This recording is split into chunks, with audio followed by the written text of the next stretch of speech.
গোল্ডি খুব ভালো মা, আমার গোল্ডি খুব ভালো মা। গোল্ডি গা পিঁপড়া কেন বাবা? দেখ দেখ দেখ মারপিট দেখ। ওরে বাবা রে, ওরে বাবা রে, বাবা এতটুকু বাচ্চা তোর মারপিট করিস রে? গোল্ডি তোমার নাকটা নোংরা হয়েছে কেন? বাবা করে উত্তর দাও। নাকটা কি করছো বাবা তুমি এত নোংরা হয়েছে? হ্যাঁ পয়সা করে দেবো। ভালো মা আমার গোল্ডিটা, শোনা মা আমার ভালো মেয়েটা, আমার সুন্দর বাচ্চা, আমার বাড়ির প্রথম বাচ্চা, আমার বাড়ির প্রথম বাচ্চা। এটা একদম গোল্ডির মতো, এটা একদম গোল্ডির মতো। এই তোরা দুটো কার মতো হয়েছিস রে? এই এই এতটুকু বাচ্চা এখনই মারপিট করে রে, এখনই মারপিট করে রে। ইস কোথায় যাচ্ছে না যাচ্ছে, কার উপর দিয়ে? এই নে বাবা, নে নে নে।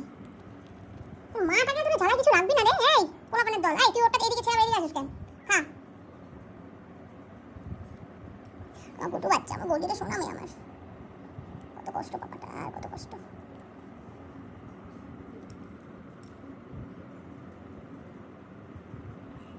আরে ও চাপা পড়ে যাবে তো, কি জ্বালা ভগবান। তোর মাটার কত, ই রাম দেখো দেখো এখনই মারপিট করে। এই মুখ ফুক খামচি খামচি, এই এখনই খামচা খামচি করে যাচ্ছে। দিন তো পড়েই আছে, দেখো ও কত শান্ত ভদ্র। মা তো ডেঞ্জারাস গোল্ডি তোর পোলাপান। এই তোরা কি রে এতটুকু বাচ্চা কান ধরে টানছে, কি করছে না করছে? এই বয়সে এই অবস্থা তোদের?